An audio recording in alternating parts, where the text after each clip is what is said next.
Bienvenidas a todas y a todos. Gracias por participar en otra clase de la Universidad Socioambiental.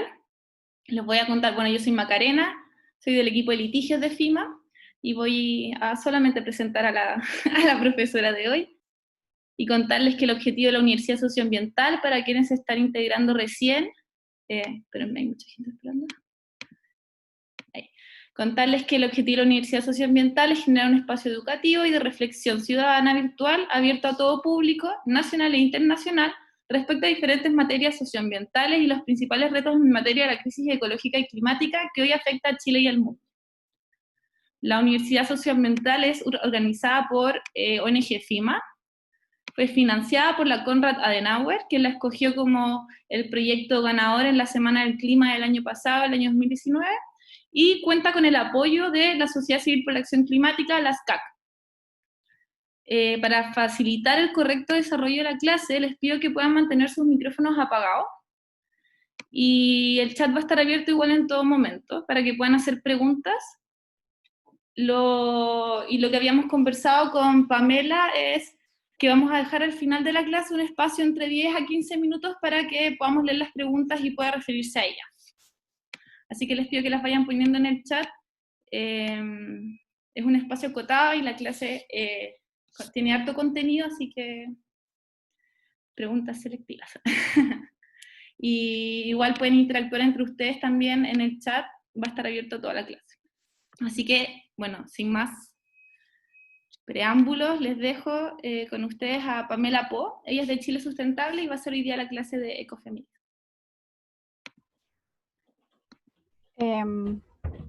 Bueno, hola a todos, todas y todes.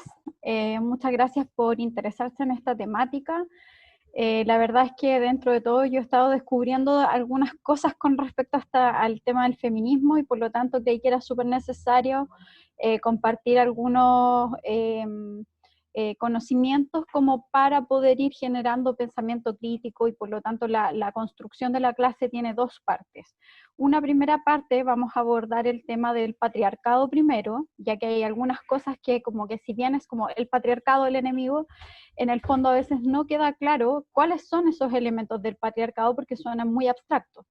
Por otra parte, la segunda parte vamos a analizar un poco las olas feministas que han habido y para poder ir en el fondo configurando la estructura histórica que tiene este movimiento que tiene más de 3 siglos. Entonces, la idea es ir viendo esos elementos como para después finalmente ya en la segunda clase tratar todo el tema del ecofeminismo, ¿ya? Que es un feminismo entre comillas nuevo, pero con la parte de que vamos a analizar el patriarcado, ahí vamos a descubrir que no es tan nuevo. La verdad es que la calificación es ahora como en la modernidad lo hemos calificado así, pero la relación con la naturaleza es de hace demasiados siglos, por lo tanto, la dominación de la naturaleza tiene que ver con el ecofeminismo. Así que sin más preámbulo, les voy a compartir mi pantalla para que podamos ir viendo la presentación.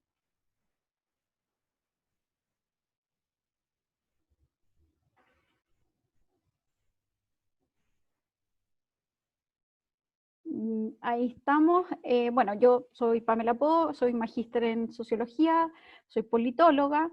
Estoy en Chile Sustentable como coordinadora política y de regulación. Me dedico a todos los temas de incidencia política en el Congreso y soy parte integrante de la red de politólogas.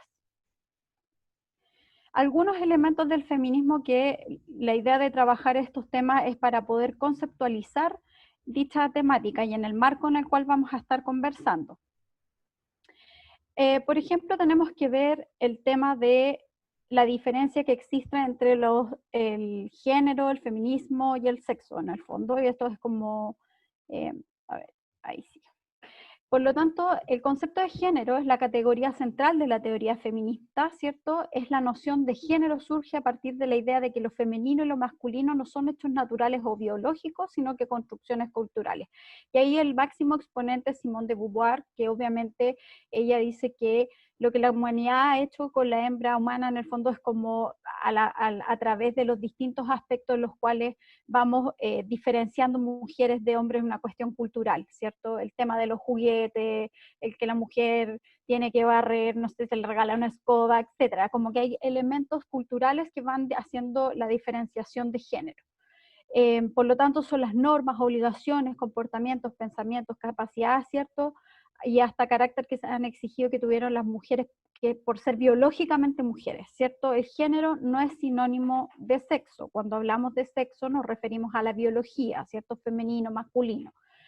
Por lo tanto, el tema del género son las normas y conductas asignadas, ¿cierto?, a hombres y mujeres en función de su sexo. Eso es como lo básico que tenemos que mirar con respecto a este tema. Espérenme, ahí está. Entonces acá nos vamos directamente a qué es lo que es el feminismo, ¿cierto? El feminismo es un discurso político, ¿cierto?, que se basa en la justicia. El feminismo también es una teoría práctica, y teoría práctica política articulada por mujeres, ¿cierto?, que tras analizar la realidad en la que viven, toman conciencia de las discriminaciones que sufren por la única razón de ser mujeres. Otra definición, ¿cierto? Esta es de Amelia Valcárcel, en el fondo plantea que es una toma de conciencia, manifiesta que el feminismo compromete demasiadas expectativas y demasiadas voluntades operantes. El feminismo es muy, muy amplio, de hecho se ha visto y se ha categorizado en distintas corrientes, eso lo vamos a ver más al final, pero la idea de las corrientes yo concuerdo con la autora María Mies, que plantea que en el fondo es como por una cuestión más práctica para poder estudiarlo y teorizarlo, pero en el fondo que el feminismo es uno solo y esta gran lucha es en contra del patriarcado. Eh, otras definiciones que podemos encontrar es que el feminismo es un movimiento social, ¿cierto?, y político que se inicia formalmente a fines del siglo XVIII y que supone la toma de conciencia de las mujeres como grupo colectivo humano de la opresión, dominación y explotación que han sido objeto por parte del colectivo de los varones, ¿cierto? Esta es una definición que me gusta muchísimo porque la encuentro muy completa y es de Victoria Sau, que tiene incluso un diccionario un diccionario de feminismo, que es bien interesante mirarlo. Tenemos también otra definición de María Mies, que dice que la lucha feminista es como variada y que contiene numerosos acercamientos, similitudes, diferencias. Todos estos esfuerzos para añadir la cuestión de la mujer a las teorías o paradigmas sociales existentes hierran al intentar captar el empuje histórico real de la nueva rebelión feminista. ¿Qué quiere decir esto, María Mies? Si ustedes se fijan, hace una diferencia entre las otras definiciones que estuvimos observando, ¿cierto?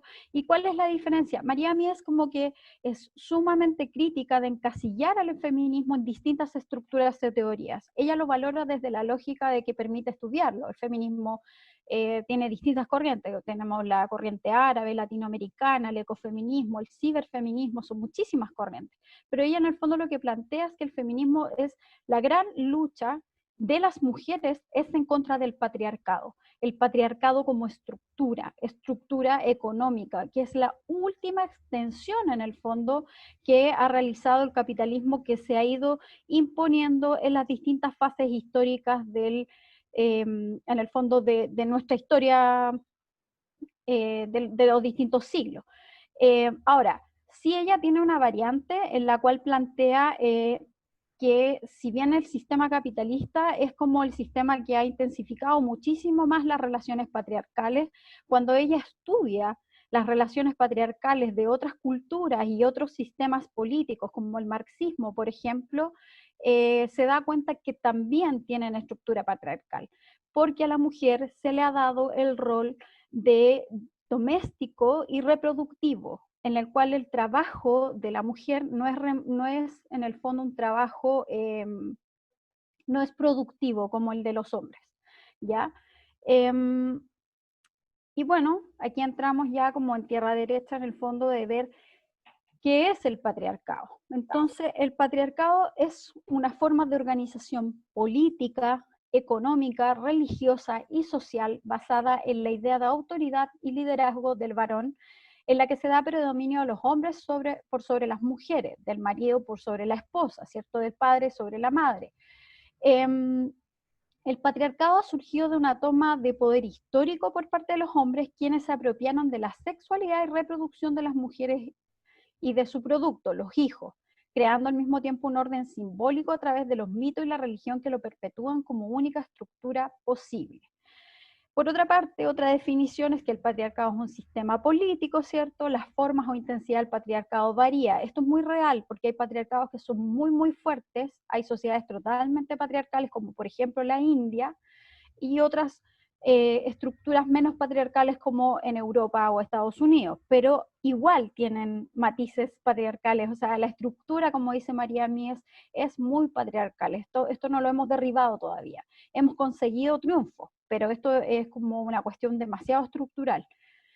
El patriarcado, además, otra definición dice: el patriarcado es un sistema político con un conjunto social, cultural y económico que determina la vida de la mujer desde su nacimiento hasta su muerte. Y acá vamos a entrar un poco tocando lo que es, por eso yo les planteaba que el ecofeminismo es como, viene de mucho más antes, independiente que surgió como un feminismo nuevo en el fondo. Y aquí es importante destacar, y en este caso María Mies describe la relación de las mujeres como la naturaleza desde una lógica de la relación objetos, ¿cierto? Donde se desarrolla históricamente por las mujeres, como las mujeres históricamente nos hemos desarrollado con la naturaleza. Y ahí define tres aspectos. Primero, su interacción con la naturaleza, con la suya propia, así como con la externa, fue un proceso recíproco, ¿ya? Las mujeres hemos permanentemente, como los propios cuerpos, hemos sido creativos y productivos de la misma manera que concebimos la naturaleza. Por otro lado, aunque nos apropiamos de la naturaleza, esta apropiación no constituye una relación de dominio o de propiedad. Y aquí está la clave en el fondo de por qué en sociedades, en el fondo las sociedades antiguas, agrícolas, sociedades pastoras, etcétera, el hombre empieza a generar una relación a través de las distintas tecnologías y herramientas que tienen un rol bastante, un rol que se empieza a intensificar a través de la tecnología y el tiempo, pero es un rol un poco violento, o sea, las armas, el tema de la caza, etcétera. Ella desmitifica en todo caso que estas sociedades en el fondo hayan sido patriarcales. El tema es que la tecnología, con el avance del tiempo y cuando se descubre que la acumulación de capital a través es mucho más rápida para poder hacer desarrollar a las sociedades, en el fondo ahí es cuando el rol con la naturaleza y la relación con las mujeres y la naturaleza se tergiversa totalmente. Por otro lado, las mujeres son productoras de vida nueva, también se convirtieron en las primeras productoras de subsistencia y las inventoras de la primera economía de subsistencia. Esto implica que desde los albores de su existencia eran productoras sociales y creaban relaciones sociales, es decir, eran creadoras de sociedad y de historia. Aquí, por ejemplo, ella describe muy bien cómo las mujeres se relacionan con sus hijos. El hombre recolector tiende a estar siempre fuera, entonces las mujeres eran las que tenían como la relación social, entre comillas, de la comunidad. Esto en sociedades antiguas, ¿ya? Y acá vamos a entrar ya como en tierra derecha, donde viene la primera acumulación de capital. Ya esta es como la forma primaria donde nace el patriarcado. Y acá tenemos la configuración, ¿cierto?, del patriarcado a través de la casa de brujas. Y esto es muy importante. Esto en los años 70 y 80 se pudo como, digamos que la Inquisición dejó bastante documentado los casos de la casa de brujas. Por lo tanto, en ese sentido, lo que se produce es como poder seguir la historicidad del proceso, de cómo se levanta el patriarcado. Y acá tenemos que en la época de la Ilustración, ¿cierto?, comenzó en Europa la brutal persecución y asesinato de mujeres acusadas de brujas. Los crímenes fueron cometidos por la Iglesia, por el Estado y por la ciencia moderna, contra las mujeres en su mayor parte pobres. ¿Por qué razón se dice que viene aquí se desarrolla la primera acumulación de capital? Primero porque cuando se hace la casa de brujas, lo que implica es, lo que hay implícito es que a través de la acusación de decir que una mujer era bruja, se le despojaba de absolutamente todos sus bienes. Incluso, cruelmente, nacen algunas profesiones de la casa de bruja, como por ejemplo los abogados o abogadas. No, pero en este caso eran abogados.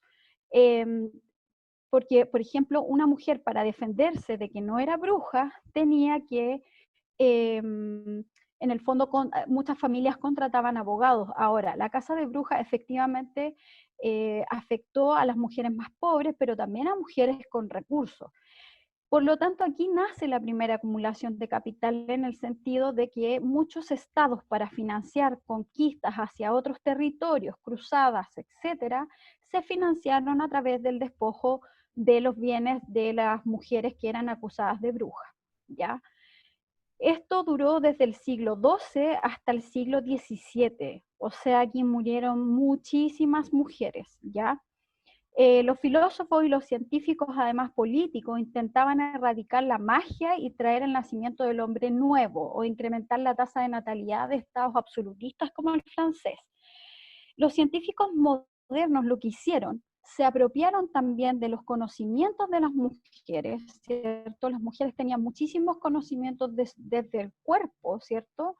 Las hierbas, como en el fondo poder abortar, por ejemplo, todas estas cuestiones, y eso fue en el fondo robado a las mujeres. En el fondo sus conocimientos fueron robados, y ahí es cuando nace la nueva medicina científica, en la cual a la mujer se le relega de su rol, ¿cierto?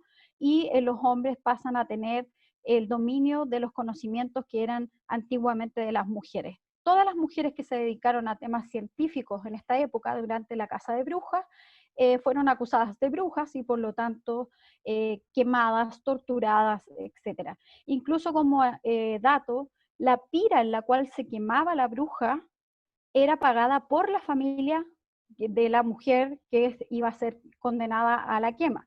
Por lo tanto, ahí también hay un tema de acumulación de capital que en el fondo desarrollaron los nuevos estados modernos después, pero esta es la acumulación primaria. Por otro lado, la caza de brujas fue un mecanismo utilizado para controlar y subordinar a mujeres, a las campesinas y a las artesanas, mujeres cuya independencia sexual y económica suponía un peligro para el emergente orden burgués, a través de la subordinación y ruptura del cuerpo femenino, a través de la tortura, la quema de las brujas, lo que produjo, lo que les comentaba, la acumulación primitiva de capital y auge de la ciencia moderna.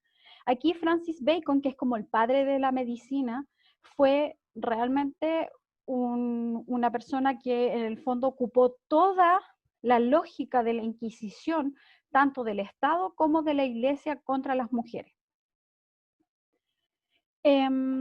Por lo tanto, el tema de la caza de brujas, vamos a seguir en este punto, es sumamente importante como acumulación primaria del capital. Aquí tenemos que las mujeres van a ser despojadas y se va a fijar una lógica patriarcal en la cual los hombres están por sobre las mujeres, relegándolas a otro estadio, en el fondo, que es mucho menor que el de los hombres.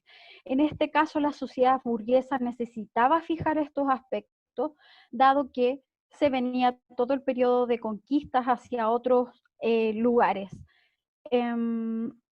Posteriormente, ¿cierto? Una cuestión muy importante para fijar en el patriarcado es la división sexual del trabajo. Y acá es donde vamos a tener que, y acá hay unas citas de María Mías que plantea: la principal lección que aprendimos las mujeres del tercer mundo, así como de nuestra propia historia europea, fue que el medio utilizado gracias al cual las mujeres, las colonias y la naturaleza se vieron obligadas a servir al hombre blanco fue la violencia directa, que sin esta violencia no hubiesen tenido lugar la ilustración europea, la modernización ni el desarrollo. Ella hizo una larga investigación sobre cómo en el fondo el patriarcado, con la quema de las mujeres, ¿cierto? Con la caza de brujas, sin esto, sin la violencia, no es posible generar la acumulación de recursos para poder llegar a las sociedades que hoy mantenemos. Por lo tanto, el sistema en sí es muy violento. Hay un determinismo biológico abierto y encubierto, ¿cierto? El trabajo de los hombres es pesado y productivo, ¿cierto? Las mujeres un trabajo liviano y reproductivo por su naturaleza y no remunerado. La mujer se relega, ¿cierto? A en el fondo se relega como a las labores de cuidado, lo cual no es considerado trabajo.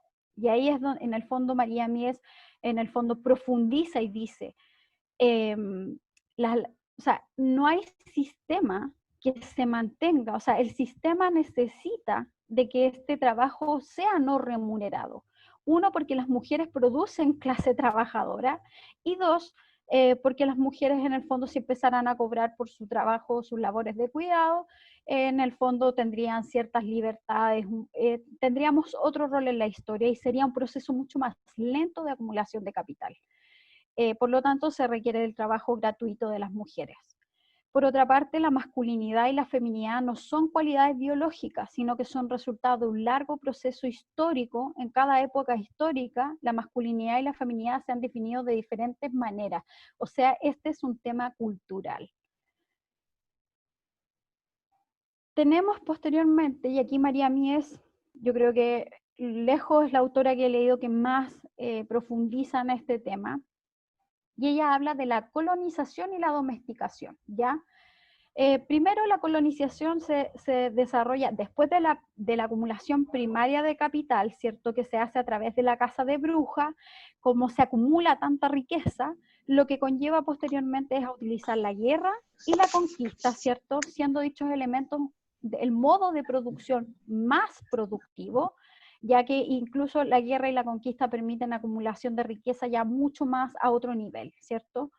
Esta se origina mediante el saqueo y el robo y no gracias al trabajo de subsistencia de la propia comunidad. Si hubiese sido solo el trabajo de subsistencia de las propias comunidades, lo que hubiese pasado es que el desarrollo hubiese sido mucho más lento. Y aquí lo importante es lo que les planteaba el tema de la tecnología. La tecnología sustentó, ¿cierto? El desarrollo de la tecnología rápida a través de la acumulación de capital sustentó la conquista y la guerra. ¿Ya? Y acá ya es cuando el patriarcado se instaura como en la lógica que conocemos hasta el día de hoy. El patriarcado es depredador, ¿cierto? La división patriarcal del trabajo está basada desde los orígenes en la separación y subordinación estructural de los seres humanos. O sea, los hombres son separados de las mujeres, quienes han sido subordinadas a esto. Y también esa alienación se produce con la naturaleza. Siempre tengan de vista que la acumulación de capital se realiza a través del tema de las mujeres, ¿cierto? Y también a través, o sea, a través de la dominación de las mujeres y a través de la dominación de la naturaleza. Con el auge del capitalismo, ¿cierto? Y la instauración del sistema mundial, lo que conlleva es que la acumulación de capital posteriormente, haberla hecho, ¿cierto?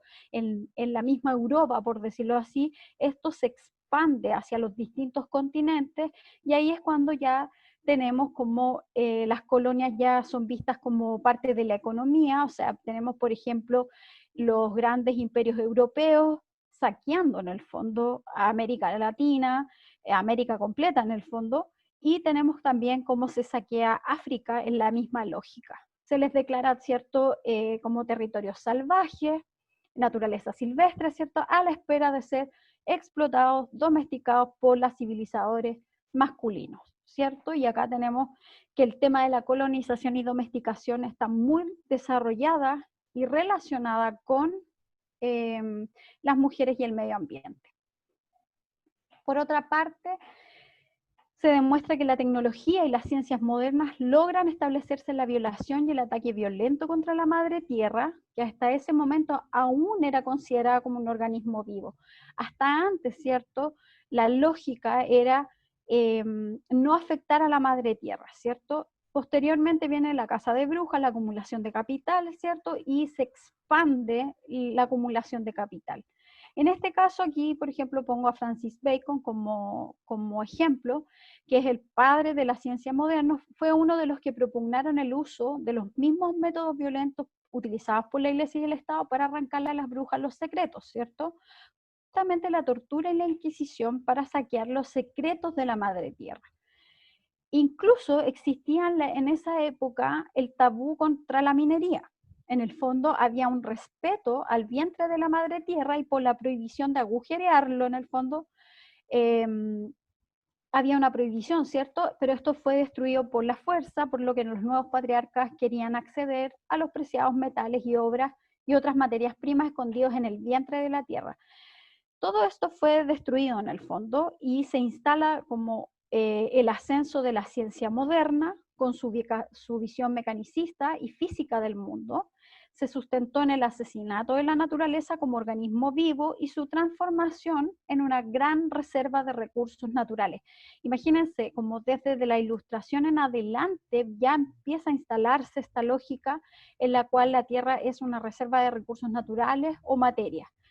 Donde el hombre en el fondo lo puede transformar a través de las máquinas. Entonces se separa la lógica de nuestra relación con la madre naturaleza y la lógica que se instaura es una lógica utilitarista y en el fondo acá no lo expresa María Mies, pero yo lo expreso, es como la mirada antropocéntrica también. Entonces, ¿qué es lo que viene posteriormente a este colonialismo? ¿Cierto? Y en el fondo la domesticación de la naturaleza y de las mujeres. En una etapa ya un poco más avanzada, lo que viene es la esclavitud de las mujeres. Y acá es cuando en el fondo, se instaura la esclavitud y se lleva a las mujeres negras, ¿cierto?, a las distintas partes para poder cultivar algodón, etcétera, distintos cultivos. Incluso las mujeres, y puse acá el tema de la huelga de vientre, porque las mujeres se dieron cuenta que al no tener hijos, lo que hacían era como terminar con la producción de mano de obra. Por lo tanto, llegó un punto que fue tan feroz la huelga que hacían las esclavas que dejaron de tener hijos y por lo tanto posteriormente se les hizo como que las obligaban en el fondo a tener hijos. Entonces, esa fue la lógica. Se daban cuenta de que la huelga de vientres era una medida de presión. Entonces, las mujeres esclavas en el Caribe no fueron esposas ni madres, ¿cierto? Sucedieron exactamente durante el mismo periodo temporal en que las mujeres de la burguesía europea fueron domesticadas. Y aquí la lógica con las mujeres se da en dos vías. Uno, tenemos mujeres esclavas que hacen trabajos de forma gratuita, obligadas, etcétera, y tenemos mujeres domesticadas en Europa. Y la domesticación de las mujeres europeas viene desde la lógica del cuidado. O sea, la mujer está dentro del hogar, realiza labores dentro de su casa, pero no tiene ningún rol en lo público. Por otra parte, estas mujeres, tanto esclavas con las mujeres domesticadas de forma acomodada, por decirlo así, tienen también una relación. Y esa relación está en las cuestiones que se producen en los distintos, en los distintos continentes. Pero eso lo vamos a ver un poquito más adelante. Mientras que un sector de las mujeres era tratado como pura fuerza de trabajo, como fuente de energía, el otro grupo de mujeres fue tratado tan solo como reproductoras o no productivas, es lo que les comentaba. Y acá tenemos, y esto ya es un poco en una etapa más moderna, que el patriarcado lo que hace es la división internacional del trabajo. Y en esta lógica tenemos mujeres criadoras y domesticadas, y la interrelación de esta con mujeres que se desarrollan en la agricultura y en la industria láctea. Generalmente María Mies se concentra muchísimo en la India porque es lo que más ha estudiado, pero esto se puede en el fondo expandir hacia todos los países en el fondo. Y las mujeres en el fondo se dedican a las labores agrícolas, pero de forma muy precaria. Esto en la India, en Asia, en los distintos continentes. No acceden a las mismas herramientas que tienen los hombres, no acceden a los mismos territorios, no tienen sueldos y además lo que se ha producido ahora en la modernidad es que las mujeres, por ejemplo, con el tema de las semillas transgénicas, se les ha despojado, ¿cierto? El territorio agrícola generó otro valor, ¿cierto? Y por lo tanto se les ha ido corriendo las fronteras donde antes podían cultivar para su familia y mantenerse, ahora tienen que venderlo a las distintas industrias. Entonces es como bien cruel la lógica de la división internacional del trabajo. Por otro lado, tenemos mujeres que trabajan en la producción artesanal y en esto lo estamos mirando ya en la época moderna. ocurre que, por ejemplo, las mujeres que bordan en México, las mujeres que bordan en Ecuador, las que pintan, las distintas artesanías tienen valor, su trabajo tiene un valor sub representado, ¿cierto? Y esos mismos elementos son, por ejemplo, comprados por mujeres blancas que tienen acceso a dinero en Europa a precios demasiado elevados. Entonces, lo que María Mies dice, la División Internacional del Trabajo, lo que ha hecho es en el fondo que mujeres criadoras domesticadas, ¿cierto?, consumen lo que producen mujeres que están subvaloradas en los otros continentes.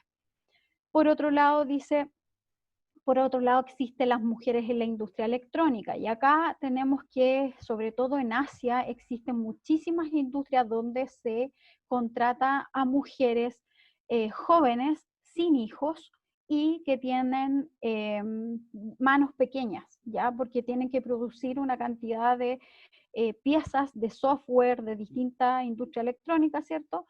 En la cual trabajan, es un trabajo tremendo, es casi como un trabajo esclavo, porque en el fondo lo que hacen estas mujeres es una cantidad de piezas gigantescas que armar en el día, tienen metas de cumplimiento, si quedan embarazadas son expulsadas de los trabajos, se les paga muy poco y no tienen derechos prácticamente laborales. Entonces, se les paga, incluso había una cita, no me recuerdo, pero era como la propaganda que hacía una empresa famosa de computaciones, como por ejemplo vengan a Asia, porque acá las mujeres asiáticas son muy domesticadas, en el fondo como que no van a reclamar ni pedir nada. También tenemos que existe el rol de las mujeres en la prostitución y turismo, y esto sobre todo en Asia. Hay países que, si bien no lo plantean abiertamente, tienen turismo sexual en el fondo, donde las mujeres se dedican a la prostitución y en el fondo construyen, no sé, resorts donde en el fondo lo que hay es muchísima prostitución. Por lo tanto, también las mujeres se ven sometidas en esa lógica. Entonces, ¿cuáles son las expresiones de violencia que vemos en la actualidad? En todas estas relaciones de producción, ¿cierto?, están basadas en la violencia, en la coerción. Podemos observar una interacción entre los hombres, padres, hermanos, maridos, proxenetas, hijos, la familia patriarcal, el Estado y las empresas capitalistas. La violencia contra las mujeres y la extracción de fuerza de trabajo mediante relaciones laborales coercitivas son de hecho parte intrínseca del capitalismo. Son necesarias para el proceso de acumulación capitalista y no periféricas al mismo tiempo, ¿ya? En otras palabras, el capitalismo tiene que utilizar, que fortalecer e incluso inventar las relaciones patriarcales entre hombres y mujeres si quiere mantener su modelo de acumulación. Por lo tanto, es un modelo que está en extremo concentrado en la extracción, ¿cierto?, de acumulación de capital, y por lo tanto requiere que las mujeres no tengan otro rol que el que se les ha asignado dentro de la División Internacional del Trabajo. Si todas las mujeres del mundo hubiesen llegado a ser asalariadas libres, sujetos libres, el proceso de extracción de excedente, como dice María Mies, sería muchísimo más lento. Y esto es lo que María Mies plantea, que las mujeres como amas de casa, trabajadoras, campesinas, prostitutas del país, de los países del tercer y primer mundo, tienen en común. Y esto es, en el fondo, la lucha feminista debiera ser contra el patriarcado como estructural, de cómo en el fondo este acumula capital. Por otro lado, acá puse algunos ejemplos como de violencia que son, no es esta violencia silenciosa que produce el patriarcado, sino que ya esto es violencia patriarcal directa en el fondo. Y aquí puse algunos aspectos que son, ejemplo, en la India, donde, por ejemplo, tenemos los asesinatos por dote. ¿Qué significa esto? Los asesinatos por dote es, las mujeres tienen que entregar, las mujeres que se casan en el fondo tienen que entregar una dote a la familia del varón, ¿ya? Esta lógica, si bien estaba dentro de las capas superiores, lo que empezó a ocurrir es que las capas más de abajo lo empezaron a copiar. Ocurre que a veces la familia del varón no está conforme con la dote que se le ha entregado de parte de la familia de la mujer, y lo que ocurre es que empiezan a amenazar a la familia de las mujeres, de estas mujeres en el fondo, diciéndoles que las van a torturar o las que las van a torturar, las empiezan a torturar, a amenazar a la familia, y lo que empieza a ocurrir finalmente es que la mujer termina muerta. Lo terrible además es que esto generalmente inventan en la India, lo que ha pasado es que se han inventado suicidios, y los suicidios supuestamente son, o sea, inventan que la mujer se suicidó, y por otra parte, si no, dicen que explotó el balón de gas de la cocina. Y estos argumentos empezaron a ser estos argumentos empezaron a ser ocupados muy, ¿cómo se dice?, de forma permanente por muchos hombres. Entonces ahí empezó a establecerse que en el fondo existe el asesinato por dote, ¿ya? Por otro lado existe la amniocentesis, que es en el fondo cuando se le realiza la detección a una mujer, ¿cierto?, de que va a tener un bebé y que este bebé es una mujer. En el fondo se termina con el embarazo, en el sentido de que la mujer, como tiene que pagar la dote, se evita que en el fondo tengan hijas. Las familias prefieren que nazca un varón. Por otro lado, en la India lo que surge también, esto surge en todas las partes del mundo, pero digamos que en la India es muy común en Asia.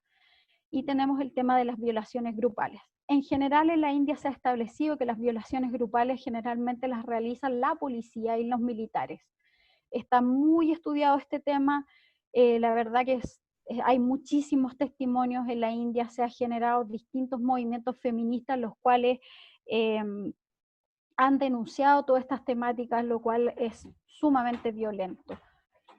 A su vez, otras expresiones de violencia, generalmente en partes más, digamos, como Europa, etc. Ahora, las violaciones grupales hemos conocido en los distintos países. Esto no es solamente, no quiero ser peyorativo con el tema en la India. También existe el tema de los micromachismos, ¿cierto? Como señala el psicoterapeuta Luis Bonino, ¿cierto? Las pequeñas maniobras que realizan los varones cotidianamente para mantener su poder sobre las mujeres. Y acá yo creo que hay muchísimas que deben estar participando en esta clase, en la cual hemos visto el mansplaining, cuando los hombres van terminando nuestras frases, el tema de los paneles de hombres, como que no hemos dado cuenta cómo en el fondo existe una violencia contra las mujeres, ¿cierto? Que es como media silenciosa, que no éramos tan conscientes, pero que en el fondo empezó a salir a la luz. Por otra parte, supone conocer que la medicina, tanto como la investigación como el desarrollo en la industria farmacéutica, ha sido una disciplina que fue hecha se ha hecho a la medida de los varones. Pero recuerden el tema de la casa de brujas, se le despojó de estos conocimientos a las mujeres. Y en este caso pongo de ejemplo el tema de que parimos acostadas por una parte, que es para la comodidad de los ginecólogos. Las mujeres debieran parir, ojalá paradas, ¿cierto? Y por otra parte tenemos también el tema de la violencia obstétrica que se aplica en muchísimos hospitales, y me tocó en algún momento en el Congreso llevar un proyecto de ley de violencia obstétrica, y la verdad es que era sumamente... la violencia que se genera es muy común. La verdad que algo que uno pensaría que no, es muy común. Entonces ahora, después de haber definido en el fondo qué es lo que es el patriarcado, cómo se sustenta este patriarcado, vamos a mirar el tema de las olas feministas y cómo se han ido entablando a través de la historia, ¿ya? Espérenme un poquito. Acá está. Entonces tenemos, bueno, todo esto que hablamos ahora sobre el patriarcado y cómo se instaura, ¿cierto? El tema de la casa de brujas, la acumulación de capital, cómo la extensión del patriarcado a través del capitalismo, ¿cierto? Ha generado distintas olas feministas en las cuales las mujeres han luchado por los distintos derechos, ¿cierto? Tenemos que la primera ola feminista, según la autora Nuria Varela, ella plantea que la primera ola es en la Ilustración. Y la verdad es que yo creo que es así, en el sentido que en el siglo XVIII, ¿cierto? Cuando parte la Revolución Francesa, ¿cierto? Es la primera luz donde nace el feminismo, ¿ya? Pero también señala que es la primera derrota. ¿Y en qué sentido es la primera derrota? Muchos de los derechos que las mujeres reclamaron antes, previo a la Revolución Francesa, ¿cierto?, fueron acallados rápidamente. Entonces tenemos que en la Revolución Francesa, ¿cierto? Todo el cambio libertario político que supone la revolución, sus filósofos, sus políticos, las declaraciones de derecho, traen como consecuencia inevitable el nacimiento del feminismo. Y por otro lado, su absoluto rechazo y represión. Para la instauración de una sociedad burguesa, en el fondo, se requería de la acumulación de capital. Por lo tanto, las mujeres no eran y no tenían un rol principal. En la Francia del siglo XVIII, ¿cierto? Las mujeres fueron muy activas en todos los campos y crearon salones literarios, políticos, donde se gestaba buena parte de la cultura y la política del momento, ¿cierto? Acá nacen clubes de discusión de principios ilustrados, apoyando activamente los derechos de las mujeres en la esfera pública. ¿Y qué pedían, cierto, estas mujeres y qué es lo que reivindicaban?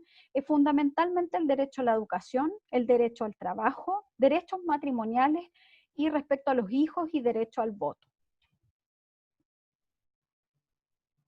Entonces acá tenemos dos mujeres muy destacadas de la primera ola feminista. Olimpia de Gauguin denunciaba que la revolución había denegado los derechos políticos a las mujeres y por lo tanto que los revolucionarios mentían cuando se les llenaba la boca de principios universales como la igualdad y la libertad que no digerían mujeres libres e iguales. Olimpia fue la primera mujer que escribió los derechos de la mujer, ¿cierto? En un documento y finalmente por haber realizado aquello fue guillotinada. Por otro lado tenemos que Marine Wollstonecraft publicó La Vindicación de los Derechos de la Mujer, ya en la misma época. En este documento ella presenta una sólida argumentación en la defensa de la igualdad de la especie y como consecuencia de la igualdad entre los géneros, la lucha radical contra los prejuicios, la exigencia de una educación igual para niños y niñas y la reclamación de la ciudadanía para las mujeres. Esto lo puse acá, una vez publicada Vindicación, ¿cierto? Los conservadores le lanzaron su odio apodándola la hiena con faldas, aunque eso no evitó que se convirtiera en la mujer más célebre del momento en Europa. ¿Y por qué puse el tema de la hiena con faldas? Porque si bien esto se desarrolla en en la Revolución Francesa, a mí me hizo acordarme el tema de cómo a Isquia, en el fondo en una columna se le trató de zorra. Entonces, en el fondo, la lógica patriarcal actúa exactamente igual durante y a través de los siglos. Por otro lado, tenemos como resumen en el fondo del debate feminista, de la primera ola feminista, es que el debate feminista ilustrado afirmó la igualdad entre hombres y mujeres, criticó la supremacía masculina, identificó los mecanismos sociales y culturales que influían en la construcción de la subordinación femenina y elaboró estrategias para conseguir la emancipación de las mujeres. Lo que a mí más me llamó la atención en este periodo es que en el fondo las mujeres somos muy animales políticos en el fondo porque en el fondo desarrollamos desde esta época, ¿cierto?, el feminismo, ¿ya? Porque teníamos en el fondo la idea comprendíamos perfectamente las relaciones de poder de lo masculino, ¿cierto?, por sobre lo femenino.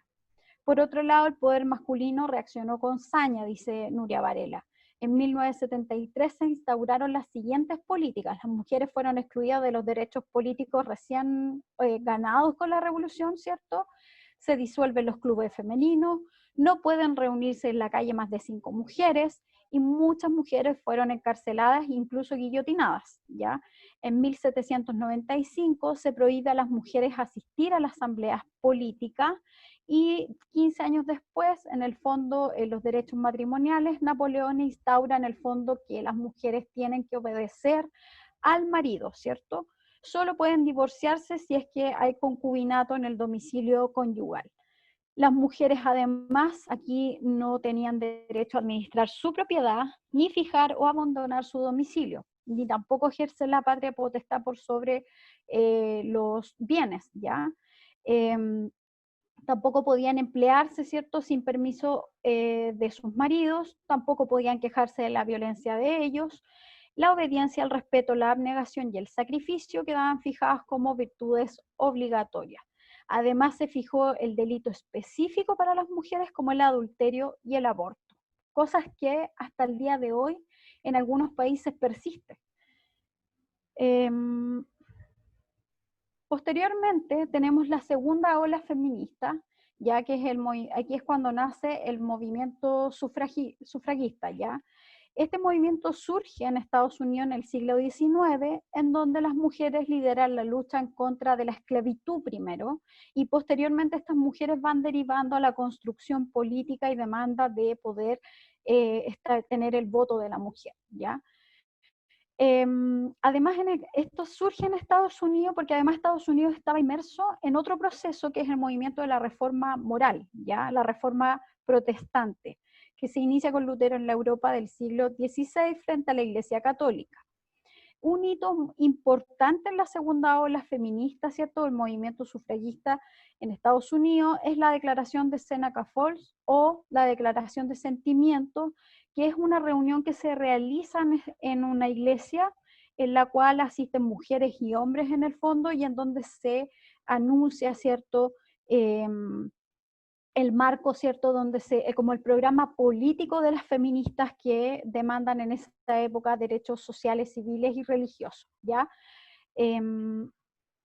Tenemos también que a partir de esta fecha en Estados Unidos empezaron a luchar de forma organizada a favor de sus derechos, tratando de conseguir una enmienda a la Constitución que les diera el acceso al voto. Esto fue mediante distintas movilizaciones, protestas, lo que sí fue un movimiento pacífico, no fue violento en Estados Unidos, ¿ya? Y tal como les ocurrió a las francesas, ¿cierto? Durante la Revolución, en 1789 las sufragistas también fueron traicionadas, en el fondo no se les dio el derecho a voto. Los avances fueron lentos y ante las dificultades, ¿cierto? Habían dos alas en el sufragismo norteamericano, el ala liberal, ¿cierto? Y el ala más radical, se unieron en el fondo y organizaron distintas movilizaciones para poder establecer el derecho al sufragio, ¿ya? Finalmente esto se consigue en 1920, o sea, en 1918, pero en 1920 lo pueden ejercer. Tenemos también, espérenme un poquito aquí. Tenemos también que el movimiento sufragista fue liderado, ¿cierto? Después de Seneca Falls, ¿cierto?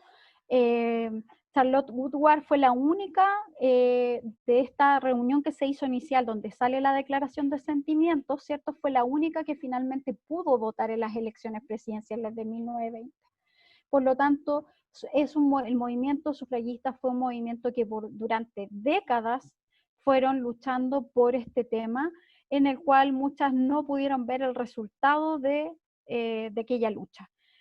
Tenemos a su vez que el sufragismo fue un movimiento de agitación internacional, ¿cierto?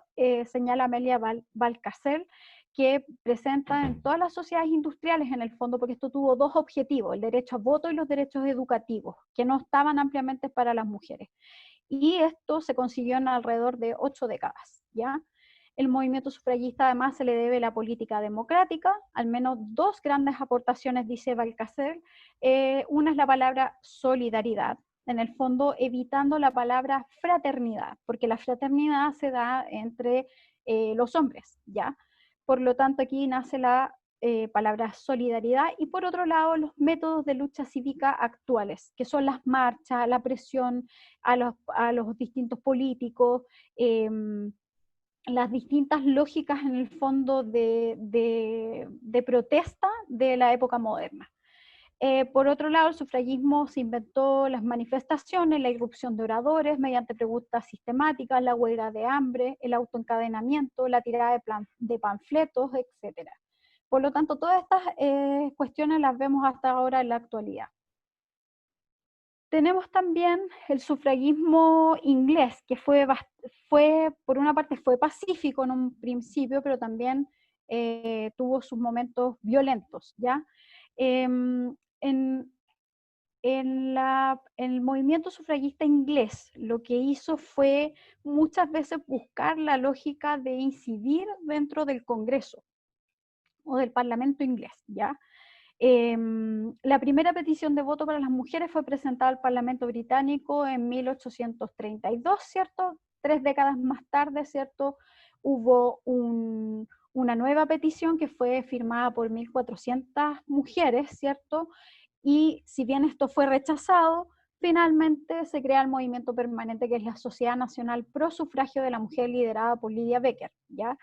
En el año 1867, ¿cierto? Se hace una nueva reforma electoral en la cual se trata de cambiar la palabra persona, ¿cierto? En la cual en vez de hombre que fuera persona para poder incluir a las mujeres. Esto también fue rechazado, ¿ya?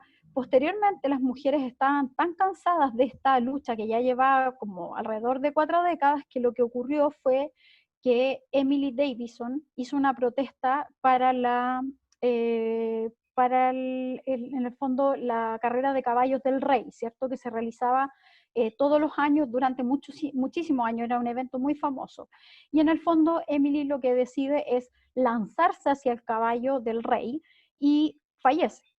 Esto genera un hito en el movimiento sufragista y lo que ocurre es que como esto fue invisibilizado finalmente, si bien tuvo una repercusión en las mujeres para poder salir a la calle y tomar más fuerza, lo que empieza a ocurrir es que nuevamente no obtienen el derecho a voto. Por lo tanto, en 1903, ¿cierto? Ya las protestas se ponen de violenta. En muchísimos casos incluso ponían bombas. Recuerde que antes la gente escribía cartas, por lo tanto las bombas se ponían en los buzones que estaban en las calles, tiraban piedras a algunas vitrinas, incluso pusieron bombas en algunas casas. Era como medio anarco el movimiento, pero en el fondo para poder llamar la atención de los tomadores de decisión. Como la cosa en Inglaterra se puso bastante violenta en el movimiento sufragista, la policía las expulsaba de los actos y les imponía multas que ellas no pagaban, preferían ir a la cárcel. Y acá, por ejemplo, ocurrió que en una de las cárceles las alimentaban a la fuerza cuando tenían huelgas de hambre. Comenzó entonces esta espiral de violencia entre las feministas y la policía inglesa. Finalmente, la Primera Guerra Mundial marca un hito, ¿ya? Este hito es que como que se les condena o se les da un perdonazo a las sufragistas para que se alisten en el fondo para hacer labores durante la Primera Guerra Mundial. Y tras haber participado, ¿cierto?, ¿cómo se llama?, en hacer labores durante la Primera Guerra Mundial, lo que ocurre es que posteriormente se les otorga el sufragio. Lo que incluso se dice que es un pragmatismo inglés en el cual se les da el sufragio por las labores realizadas en la época de la Primera Guerra Mundial. Pero acá pongo el dato, son 2.588 peticiones presentadas al Parlamento para poder acceder al voto. Posteriormente, tenemos la tercera ola feminista, y por eso yo les decía, las mujeres somos animales políticos finalmente, porque la hemos peleado absolutamente completa en relación a poder acceder a los mismos derechos de forma política. Ya posteriormente ocurre que surge el fascismo, ¿cierto? Y el estallido de la Segunda Guerra Mundial. Lo que empieza a ocurrir es que en esta época todos los logros del sufragismo se empiezan a perder, ya que las mujeres en el fondo pasan a replegarse a la casa, ¿ya? A las labores domésticas. Lo que empezó a ocurrir es que las mujeres en este periodo, ¿cierto? Se empezaron como de forma masiva, ¿cierto? Empezaron a tener depresiones, ¿cierto? Patologías autodestructivas, ansiedad, alcoholismo, etcétera, porque estaban relegadas a ser buenas mujeres dentro de lo doméstico. Recuerden la publicidad de esta época, mujeres como limpiando, ¿cierto? Leyendo un libro, mujeres pasando, barriendo, ¿cierto? Y preparando la comida para el hombre. Toda esta lógica de esa publicidad, finalmente lo que empezó a ocurrir con las mujeres es que se empezaron a deprimir.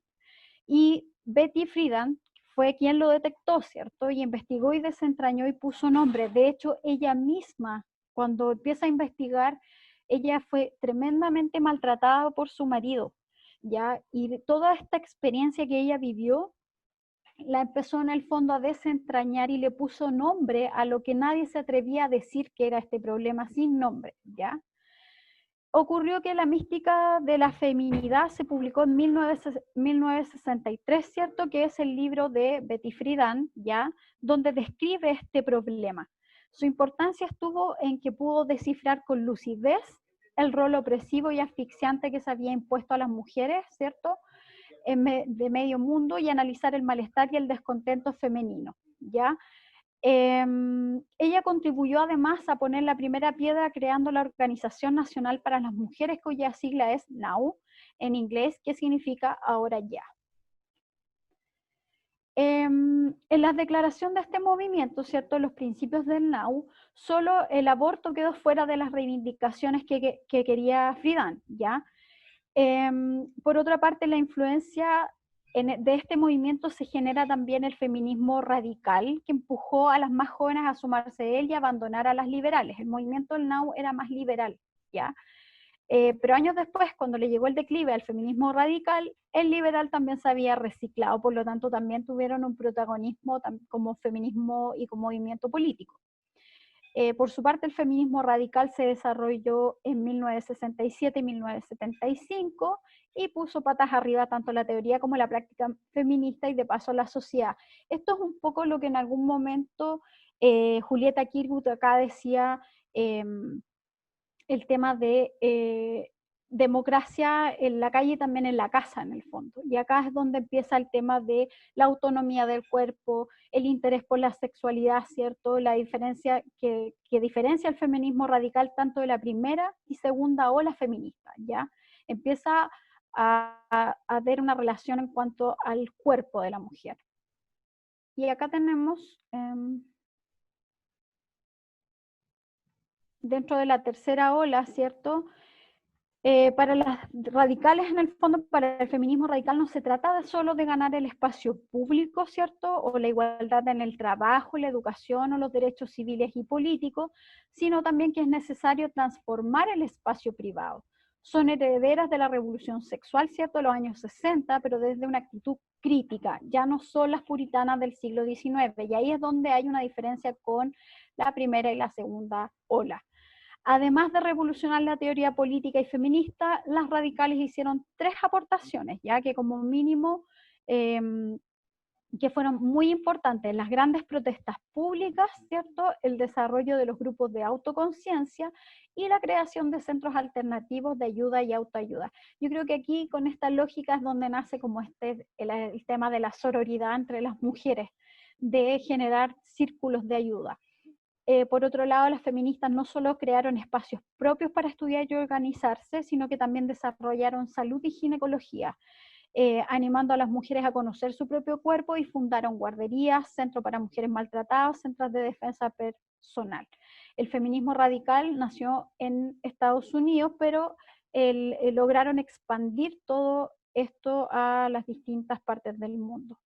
Por otro lado, actualmente tenemos la cuarta ola feminista, en la cual ya estamos inmersos, donde nace el movimiento MeToo, ¿cierto? Que es el movimiento que denuncia la agresión sexual, acoso y violación. En el fondo, acá las mujeres, lo que empieza con este movimiento, que además se genera y ayuda las redes sociales, es que las mujeres dicen que han sido violadas. Y acá es donde nace la denuncia, sobre todo de las actrices de la industria de Hollywood, y esto se gatilla también con el caso de Harvey Weinstein, el cual en el fondo habían abusado de muchísimas actrices, y el Me Too en el fondo lo que empieza a hacer es que todas las mujeres empiezan a decir: sí, reconozco, a mí también me violaron.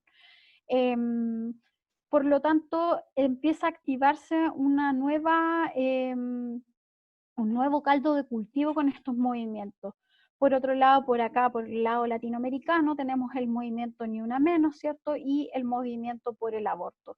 Esto vendría a constituir una cuarta ola feminista nuevamente, lo que en el fondo también podemos ver que estos mismos problemas ya los hemos tenido en las otras olas feministas. Lo que pasa es que nos ha costado irrumpir dentro de el patriarcado actual. Y por eso yo les planteaba el tema del patriarcado, que es demasiado estructural, por lo tanto,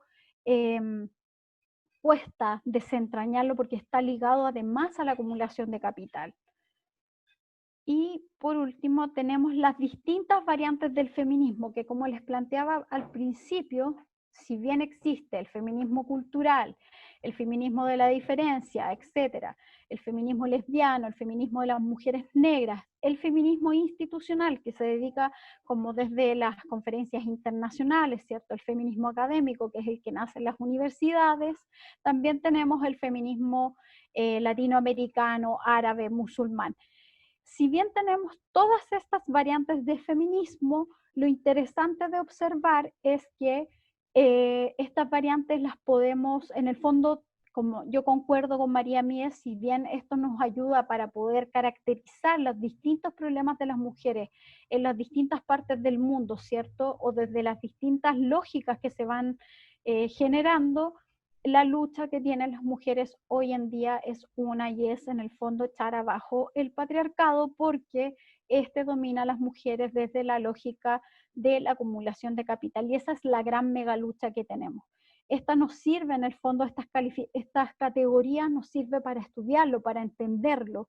Es interesante entender, por ejemplo, el feminismo institucional, pero también la institucionalidad se queda corta muchas veces, el feminismo académico, por lo tanto hay que hacer confluir todas estas variantes, por lo menos ver los mínimos que tenemos, porque si bien en el movimiento feminista se dan distintas lógicas y hay unas más extremas, otras no tanto, lo mínimo que nos une en el fondo, lo mínimo que nos une a todos los feminismos es la lucha contra el patriarcado.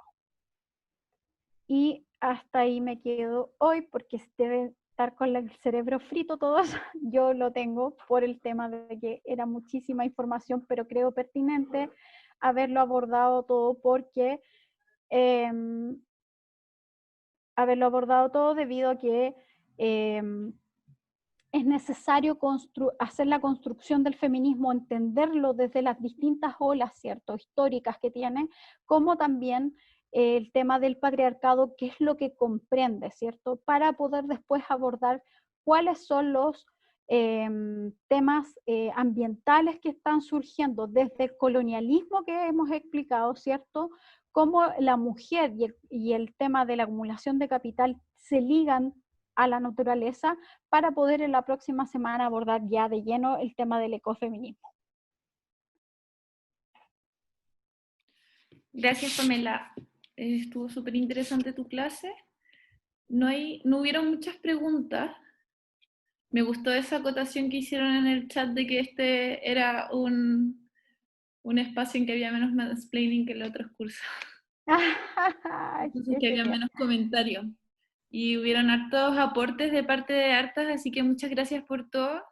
Y anoté eso sí un par de preguntas. Ok. Chuta, se me perdieron. Ya. Greta pregunta en la parte de la clase en que hablabas de Mies. Mies divide a todas las mujeres en esas dos categorías. Las que consumen productos realizados por mujeres pobres necesariamente son mujeres domesticadas. A ver, María Mies en el fondo no es que la divida en categorías, lo que ella lo que hace es mirar la división internacional del trabajo como una lógica de profundización del patriarcado. En el fondo, esta lógica en la cual la mujer está produciendo en un lugar y por otro lado hay mujeres que están domesticadas, pero que están ligadas en el fondo. Y están ligadas por la división internacional del trabajo. En el fondo, María Mies mira esto desde una lógica sumamente estructural que tiene que ver con la acumulación de capital, pero en el fondo no las divide en dos categorías, sino que solamente es como señalar que tanto las mujeres del primer mundo como del tercer mundo están relacionadas y que a su vez si la mujer del primer mundo que está más privilegiada, entre comillas, que debiera estar entre comillas más liberada, no entra en esa categoría, porque está la división internacional y la división sexual del trabajo. Esa es la categoría que hace ella.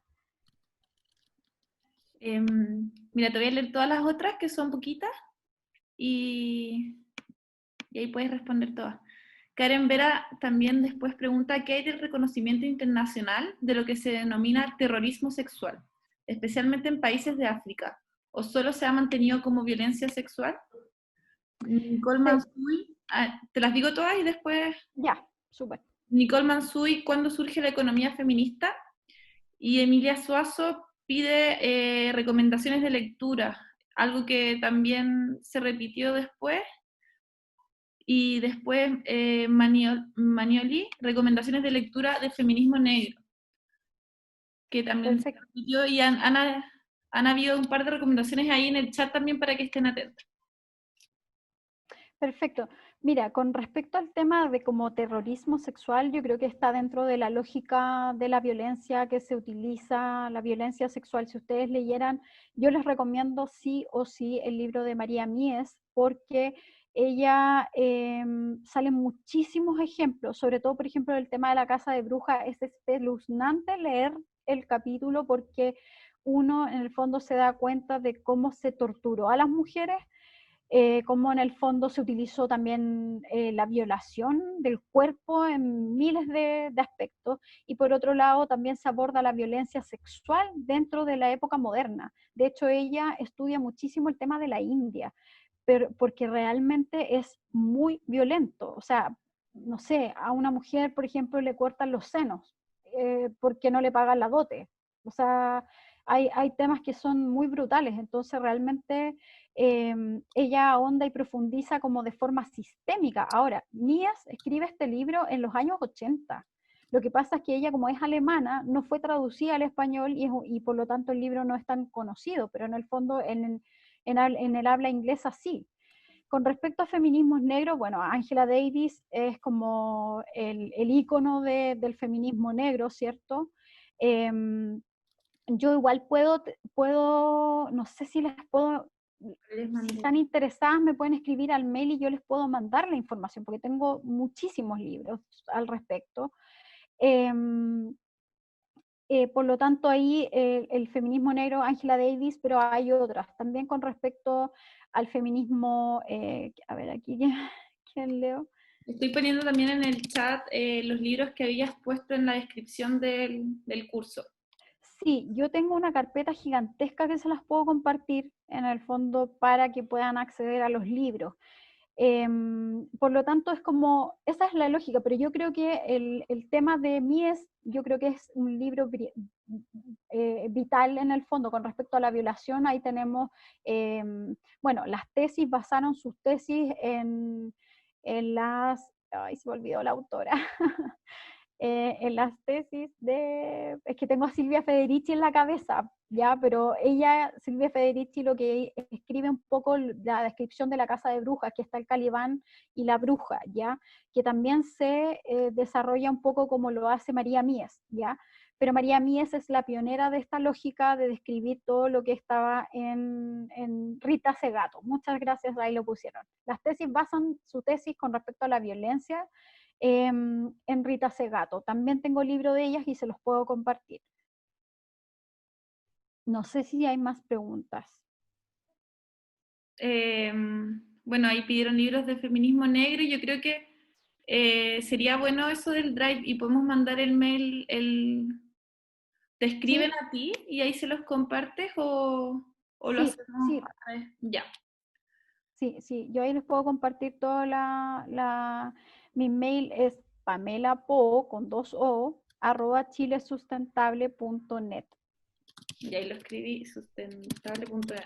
Lo escribí en el chat para que lo tengan. Ah, el tema de la economía feminista, o sea, la economía del cuidado, en el fondo, yendo a la lógica que tiene María Mies de mirar la acumulación a escala mundial, ¿cierto? De cómo se hace la acumulación primaria de capital y después cómo esta se intensifica a través de la naturaleza, la utilización de la naturaleza y la utilización de la tecnología, más los colonialismos que surgen para poder extraer todo eso. En el fondo la economía del cuidado queda totalmente invisibilizada, no es remunerada. Incluso Rosa Luxemburgo hace la crítica a Marx, porque no solamente es el sistema capitalista el que hace acumulación de capital, también son otros sistemas, el socialista, el comunista, si bien es menos violento, entre comillas, porque su expansión es muchísimo más acotada y por eso releva muchísimo al sistema capitalista, pero en el fondo los otros sistemas también son patriarcales. Y se invisibiliza las labores de cuidado de la mujer porque la lógica de que la mujer tiene un trabajo reproductivo, no es un trabajo productivo, ¿ya? Y ahí es cuando se invisibiliza todo lo de la mujer. Hay alguien apretando algo en el chat. Voy a escribir. Entonces, ese es el tema. En el fondo, la economía del cuidado, la economía feminista, en el fondo lo que tiene que relevar es ponerle un valor o que el sistema lo reconozca. Y por ejemplo, y aquí vamos a poner el ejemplo. Tenemos el tema del postnatal de emergencia, que ayer se perdió, ¿cierto? Ahí está de lleno el tema de la economía del cuidado, cómo las mujeres en el fondo no tienen acceso a un trabajo remunerado en la cual se valore el cuidado que realizan de los hijos, ¿cierto? Y por otro lado, de los ancianos, por poner un ejemplo. Y el Estado, en el fondo ahí uno ve que el Estado es violento debido a que no reconoce que las mujeres tienen que realizar esta labor y por lo tanto en la lógica de la División Internacional del Trabajo, la mujer tiene que salir a trabajar para poder acceder eh, a los recursos, ¿cierto? Y se le suman muchísimas horas de trabajo porque realiza las de cuidado que no son remuneradas, ¿cierto? Ni son en el fondo tomadas en cuenta por el sistema y posteriormente ¿cierto? El doble trabajo de ir a tu trabajo remunerado. Y ahí es donde se ve la violencia estructural del patriarcado en relación a que no se te va a reconocer la labor de cuidado.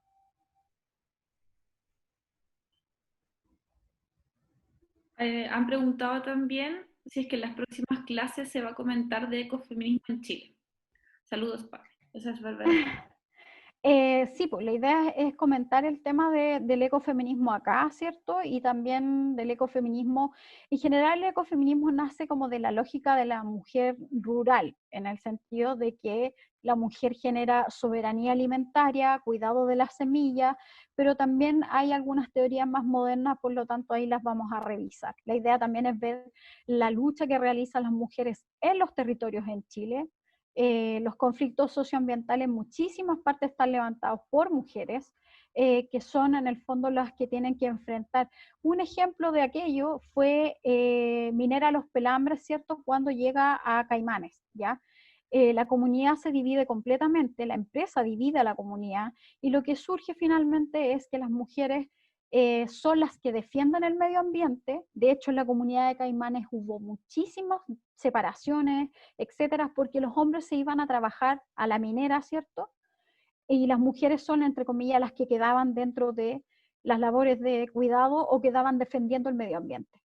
Entonces, ahí se produce una división y ahí, yo creo que ese es uno de los casos que por lo menos a mí me ha tocado ver en la cual las mujeres son las que luchan por la protección del medio ambiente. Para los hombres había un tema de recursos, de sueldo, de trabajo productivo.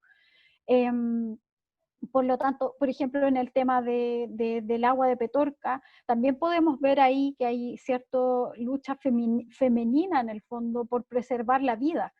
Y en ese sentido, muchos hombres han tenido que emigrar de la comunidad y ser las mujeres las que se han tenido que quedar en el territorio. Y ahí también hay una relación entre el territorio y la mujer, ¿cierto? Las labores de cuidado y la relación con el medio ambiente. Entonces, esos casos vamos a poder mirar. No sé qué más.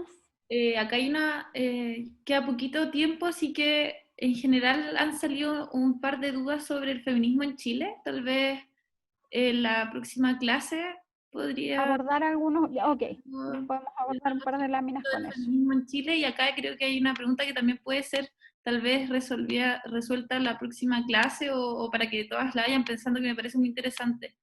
Pame, ¿cómo ves la incidencia de la mujer en la nueva constitución? Jan Díaz.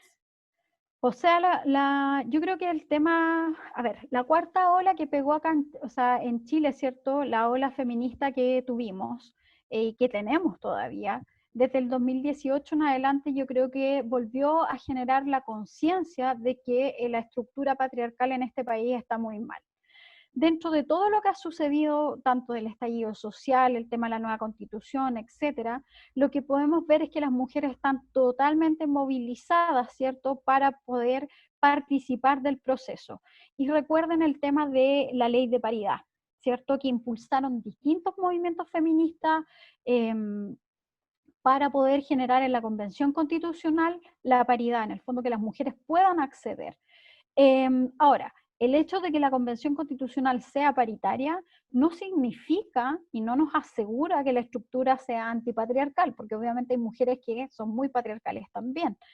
Pero en el fondo yo creo que las mujeres sí nos estamos movilizando para poder tener una representación en ese espacio en la cual se puedan incluir visiones de género y visiones en la cual sea mucho más justo para las mujeres la representación en política. O sea, piensen ustedes que en Chile solo en el tema parlamentario han habido alrededor de 4.000 parlamentarios y de esos 4.000 parlamentarios, 109 mujeres en todos los años de que existe el Congreso Nacional. Entonces ahí tú ves que la limitación de la participación de las mujeres en política es realmente vergonzosa en este país.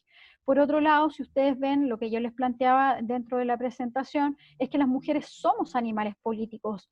No me cabe ninguna duda al ver las olas feministas, ¿cierto? Que las mujeres hemos luchado por nuestro espacio político dentro del en el fondo dentro de la sociedad que es sumamente patriarcal y lo hemos tenido que pelear. A los hombres se les ha dado ese espacio político. Las mujeres nos hemos recontra ganado en nuestro espacio, nos recontra peleado el espacio político.